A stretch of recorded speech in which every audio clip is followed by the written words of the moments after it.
morning rush had barely quieted down when a man in a simple, flannel shirt and faded jeans slipped into the small-town diner. He looked like any other weary traveler passing through. The kind who might order a black coffee and a stack of pancakes before hitting the road again.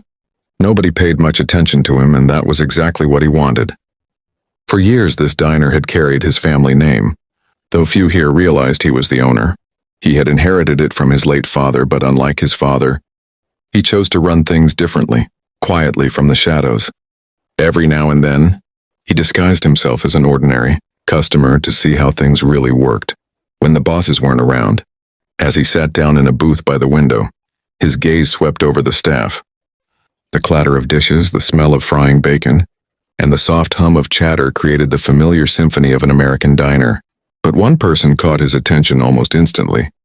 A young black waitress moved carefully between the tables, her left hand awkwardly bandaged, the stiff wrap of medical tape visible even beneath her apron. She tried to balance a heavy tray with one good hand, her smile forced but determined. The undercover owner watched as she winced while lifting a pot of coffee. A customer, impatient and tapping his fingers on the table, snapped, "Hey, hurry it up!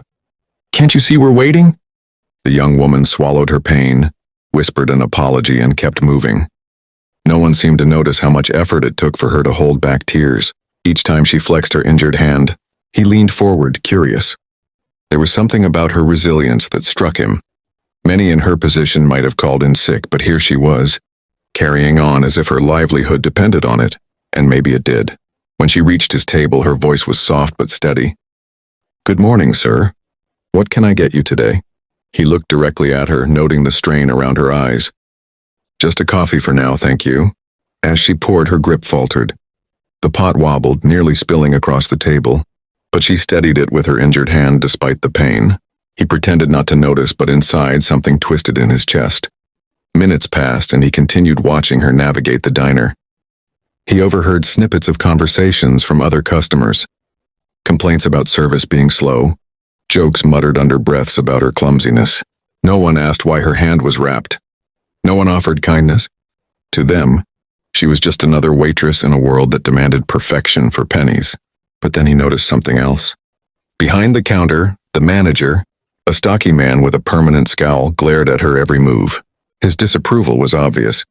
When she struggled to clear a table with one hand, he hissed at her loud enough for the owner to hear. "If you can't handle the job, maybe you shouldn't be here. You're slowing us down." The waitress lowered her head, whispered an apology, and went back to work. She didn't fight back. She didn't protest. She just endured. The undercover owner clenched his jaw. He had heard stories, rumors of how management treated certain staff differently, how those without power or privilege were often silenced. But seeing it with his own eyes was something else entirely. He motioned for her to return to his table. "What's your name?" he asked kindly. She hesitated, then replied softly, "My name's Layla, sir." "Layla," he repeated as if committing it to memory. "You've been working here long?" "Almost 2 years now," she said, adjusting her apron with her good hand. "It's steady work. I'm grateful for it." Her words were polite, but her eyes betrayed exhaustion. He could tell she wanted to say more, but held back. There was a wall of silence she had built, the kind born from knowing that speaking up could cost everything. Just then, the manager barked across the diner. "Layla, stop chatting and get back to work." She flinched, murmured another apology, and hurried away. The undercover owner sat back, anger simmering beneath his calm exterior.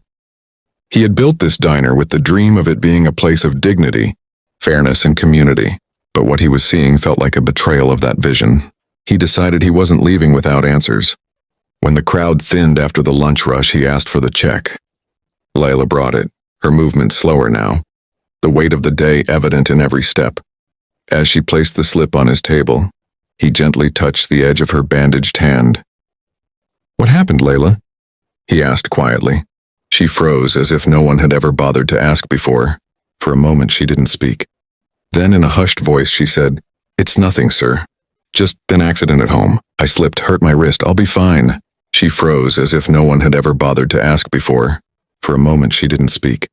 Then in a hushed voice she said, "It's nothing, sir. Just an accident at home. I slipped, hurt my wrist. I'll be fine." But he saw the truth in her hesitation. It wasn't just about the injury. It was about survival. She needed this job. She couldn't risk losing it. Not even for a doctor's visit, not even for rest. He paid the bill, leaving a generous tip that made her eyes widen in shock. Then he stood, adjusted his flannel shirt, and walked toward the manager. The conversation that followed was sharp. Though the customers remaining couldn't hear the words, what they saw was a man who suddenly shed his disguise, his presence shifting from an ordinary customer to someone with undeniable authority. The manager's face went pale as the truth sank in. The stranger in jeans was the owner. The waitress didn't hear what was said. She only saw the moment when the manager's arrogance melted into fear. She saw her boss glance nervously toward her, then lower his head. She didn't know what the undercover owner had discovered yet. But something told her this was only the beginning. That night, Layla walked home alone under the dim glow of streetlights. Her wrist throbbed with pain, but her heart carried a flicker of something she hadn't felt in a long time. Hope. Maybe, just maybe, things were about to change. But the owner, driving home in silence, couldn't shake the weight pressing against his chest. The injury was only part of the story. He had seen enough in Layla's eyes to know that there were layers of injustice hidden beneath the surface, layers that demanded to be uncovered, and he was determined to find them no matter what it cost.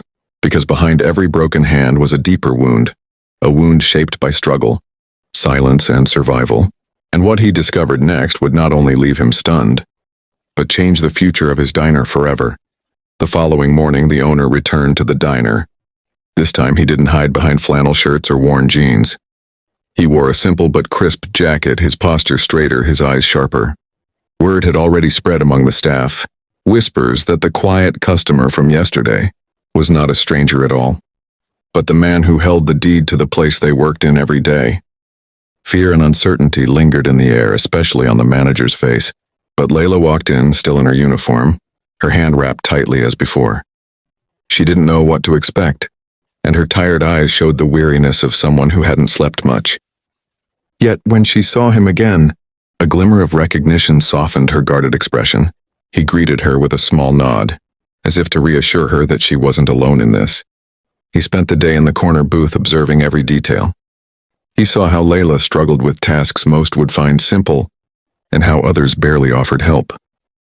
He noticed the way customers sometimes looked at her, not as a person, but as if she were invisible, disposable. He saw the quiet discrimination, the subtle ways she was pushed to the margins. And with each passing hour, his resolve deepened. By mid-afternoon, he asked Layla to sit with him during her short break.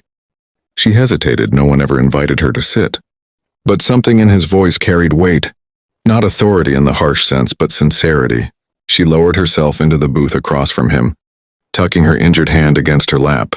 "You said yesterday it was an accident at home," he began softly. "But I've lived long enough to know when someone is hiding the truth. Tell me honestly, how did this happen?" For a long moment, silence hung heavy between them. Layla's lips parted as if to speak, but then closed again. She stared at the table, her breath shaky. Finally, with eyes that glistened with unshed tears, she whispered, "It wasn't at home. It was here." His heart sank. She continued, voice trembling yet firm.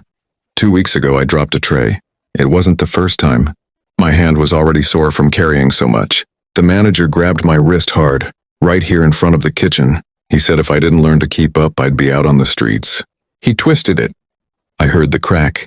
I begged him to let go, but he just told me not to tell anyone if I wanted to keep my job." Her words fell like stones, each one heavier than the last. The owner's jaw tightened, his hands curling into fists beneath the table. He forced himself to remain calm, though inside fury raged. He had suspected cruelty, but this was violence. This was abuse hidden behind the clatter of dishes and the facade of customer service. "Why didn't you tell anyone?" he asked gently. She met his gaze then, and the depth of her truth struck him. "Because men like him think people like me don't matter. A black waitress working paycheck to paycheck, trying to help my mother pay rent. If I complained, who would believe me? They'd just say I was making trouble, and then I'd lose everything. I couldn't risk it." Her words broke something open inside him. Here was a woman carrying pain in silence, choosing dignity over despair, even as the world around her tried to strip it away. He reached across the table, his voice low but steady. "You matter, Layla, more than you know. And I promise you, this ends today. When she returned to work, unsure of what his words meant, he stood and called the entire staff together. The clatter of plates stopped, the buzz of chatter faded. Every employee gathered in uneasy silence, and customers watched curiously as the quiet man revealed himself fully. "I am not just another customer," he said, his voice firm. "I am the owner of this diner, and I've come to see the truth of how it runs when you think no one is watching." Gasps rippled through the staff. The manager's face drained of color. He turned his gaze directly on the man. "You've run this place with fear. You've treated your workers like they're disposable. And worse, you've caused harm to the very people who keep these doors open. That ends now. Effective immediately. You're relieved of your position. You will never work here again." The manager stammered, tried to defend himself, but the owner's eyes cut him down with a silence sharper than words. Security escorted him out. His protests drowned in the quiet satisfaction of justice finally served. Then the owner turned to the staff. His voice softened but carried weight. "This diner bears my family name, and I will not allow it to stand on the backs of mistreated workers. From this day forward, every employee here will be treated with dignity, fairness, and respect. If you are injured, you will be cared for. If you are struggling, you will be supported. No more silence. No more fear." All eyes turned toward Layla, who stood frozen in shock, her bandaged hand trembling. For the first time, she felt seen not as a burden, not as an invisible worker in the corner, but as a human being whose pain mattered. The owner approached her in front of everyone. "Layla," he said, his tone respectful, "I owe you an apology. This place failed you, but if you allow me, I'd like to make it right. Starting with your medical care, you'll see a doctor today, and the diner will cover everything. And when you're ready, this job will still be here for you, but on better terms, with better pay and protection." Tears welled in her eyes, not from pain this time, but from the sudden weight of being acknowledged, of being valued. She nodded, unable to find words. Applause began softly from one corner of the diner, then spread until the room filled with the sound of clapping hands. Customers joined in, staff cheered, and for once, the air inside the diner was not heavy with silence but alive with hope. That night, as the diner closed, Layla sat in the booth where it all began. The owner joined her, 2 cups of coffee steaming between them. "You didn't have to do all this," she said quietly. "Yes, I did," he replied. "Because dignity is not a gift, it's a right, and no one should have to beg for it." She smiled faintly, a smile that carried both relief and newfound strength. "You don't know what this means to me." He leaned back, his voice reflective. "Maybe I don't, but I know this. Change begins when someone refuses to stay silent. You showed me the truth even when it hurt, and that truth has changed everything." Outside, the streetlights flickered as the town settled into quiet. But inside the diner, something had shifted forever. A place once marked by silence and injustice was now becoming a place of dignity and pride. And as Layla walked home that evening, her wrist still healing but her spirit lighter, she carried with her not just hope, but the knowledge that her voice and her courage had mattered. For the undercover owner, what began as a simple disguise had ended in revelation. He had discovered not just the strength of one woman, but the power of justice when dignity is restored. And that above all left him stunned.